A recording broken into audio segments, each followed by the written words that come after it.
আচ্ছা, আমরা কি করেছি আগে একক ব্যাসার্ধের একটা বৃত্ত নিয়েছি, তার এই পয়েন্টের স্থানাঙ্ক হচ্ছে এটা যদি এক্স ও এক্স ড্যাশ হয়, ওয়াই ও ওয়াই ড্যাশ হয়, তাহলে এই যে বৃত্তের চারটে পয়েন্ট, প্রথমটা হচ্ছে 1,0, দ্বিতীয়টা 0,1, 3 নম্বরটা হচ্ছে -1,0, আর 4 নম্বরটা হচ্ছে 0,-1। আচ্ছা, আমরা বিন্দু স্থানাঙ্ক দেখলাম cos x বৃত্তের ওপর, একক ব্যাসার্ধের বৃত্তের ওপর যে কোনো বিন্দুকে লেখা যায় cos x sin x। আচ্ছা, তাহলে এইখানে যদি 1,0কে আমি cos x sin x হিসেবে লিখতে যাই, তাহলে x এর মান কত? এটা যেহেতু এই অক্ষের সঙ্গে মিলে আছে, তাহলে x এখানে 0, তাহলে এখানে হবে cos 0 sin 0। তাহলে 1,0 জায়গায় আমরা যদি cos x sin x এ বিন্দু লিখতে যাই, তাহলে cos 0 sin 0। তাহলে এখানে cos 0 মান হচ্ছে প্রথম বিন্দুর ক্ষেত্রে cos 0 হচ্ছে 1 আর sin 0 সমান 0। দ্বিতীয়টার ক্ষেত্রে এখানে কোণ কত? এখানে কোণ, এই কোণটা কত? এই বিন্দু কোণ কত হবে? এই বিন্দুটা এই এক্স অক্ষের সঙ্গে 90 ডিগ্রি করেছে। 90 ডিগ্রিকে আমরা যদি রেডিয়ানে করি তাহলে π/2। তাহলে এখানে কোণ হচ্ছে π/2। তাহলে এখানে যদি আমি স্থানাঙ্ক লিখতে যাই, তাহলে হবে প্রথমটা হচ্ছে cos π/2, তারপর এটা হচ্ছে sin π/2। তাহলে 0,1কে আমরা cos π/2 sin π/2 আকারে লিখলাম।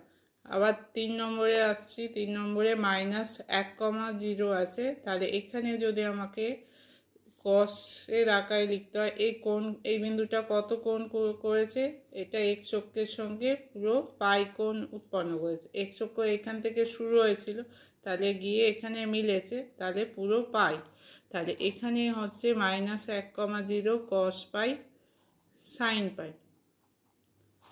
আচ্ছা, তলারটা ডিটা এখানে ছিল কত কোণ? π/2, তার সঙ্গে আমরা পুরো পাই ঘুরে এসে ডিতে এসছি, তাহলে ডি এর কোণ হচ্ছে পাই প্লাস π/2 সমান হচ্ছে 3π/2। তাহলে এখানে হচ্ছে cos 3π/2 sin 3π/2।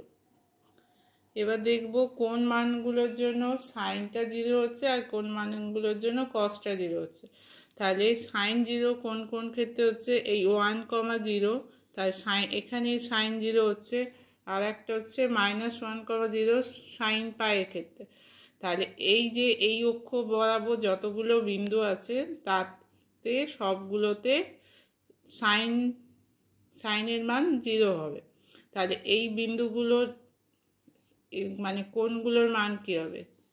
কোণগুলোর মান হবে 0, এইটার পাই, আবার যদি একবার ঘুরে আসি 2π, তারপরে আবার ঘুরে এলে 3π, মানে পাই এর গুণিতক হিসাবে এই এক্স অক্ষের ওপর যত বিন্দু আছে তার কোণগুলোর মান হচ্ছে পাই এর গুণিতক। তাহলে সেই সমস্ত পাই এর গুণিতকের জন্য সাইনের মানটা এখানে 0 হবে। তাহলে সাইন 0 সমান 0, সাইন পাই 0, 2π, 3π। তাহলে সাইন এক্স কখন 0 হচ্ছে? যখন এক্স এর মান হচ্ছে n পাই। এনটা কি? এনটা হচ্ছে যে কোনো পূর্ণ সংখ্যা, এন হচ্ছে পূর্ণ সংখ্যা, ধনাত্মক পূর্ণ সংখ্যা। আচ্ছা, এবার cos পাই কোথায় কোথায় 0 হচ্ছে? কসের ক্ষেত্রে cos 0 কোনটাতে হচ্ছে? cos π/2 তে 0 হচ্ছে, এখানে 0 cos 3π/2।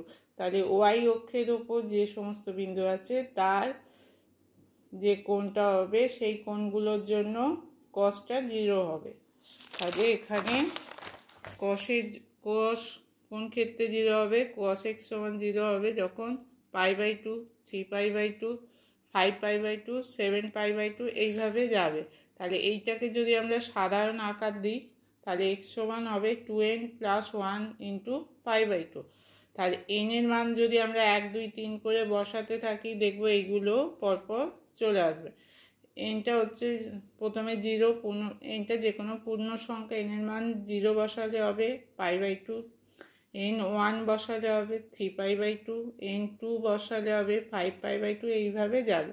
তাহলে x সমান 2n + 1 × π/2 যখন হবে তখন cos xটা হচ্ছে 0। আচ্ছা, এরপর কতগুলো ফর্মুলা, এগুলো আমরা ক্লাস 10-এ পড়েছি, সেইগুলি আরেকবার দেখে নেব। sin square theta plus cos square থিটার সমান হচ্ছে 1, 1 প্লাস tan স্কোয়ার থিটার সমান হচ্ছে sec square theta, 1 plus cot square থিটার সমান cosec square theta, cos theta সমান হচ্ছে sin 90 ডিগ্রি মাইনাস থিটা, এটা পূরক করে আসছে sin 90 ডিগ্রি মাইনাস থিটার সমান cos theta, tan 90 degree minus থিটার সমান cot theta, sec 90 degree minus থিটার সমান cosec থিটা। এটা কি আবার যদি 90 ডিগ্রি মাইনাস থিটাটা এদিকে বসাই তাহলে উল্টে যাবে, তাহলে সাইন থিটার সমান হচ্ছে cos 90 minus theta, tan theta cot 90 minus theta, sec থিটার সমান হচ্ছে cosec 90 মাইনাস থিটা। আচ্ছা, এক্স যদি ধনাত্মক সূক্ষ্মকোণ মানে এক্স এর মান 0 থেকে 90 এর ভেতর হলে সেক্ষেত্রে সাইন এক্স আর কস এক্স এর মান সবসময় 0 আর 1-এর মধ্যে থাকবে। আর সেক্ষেত্রে এক্স ধনাত্মক সূক্ষ্মকোণ হলে সেক এক্স হয়ে যাবে >1, কোসেক এক্স হয়ে যাবে >1, ট্যান এক্স কট এক্সের ক্ষেত্রে কিছু বলা যাবে না, এটা >1 হতে পারে, <1 হতে পারে বা সমানও হতে পারে।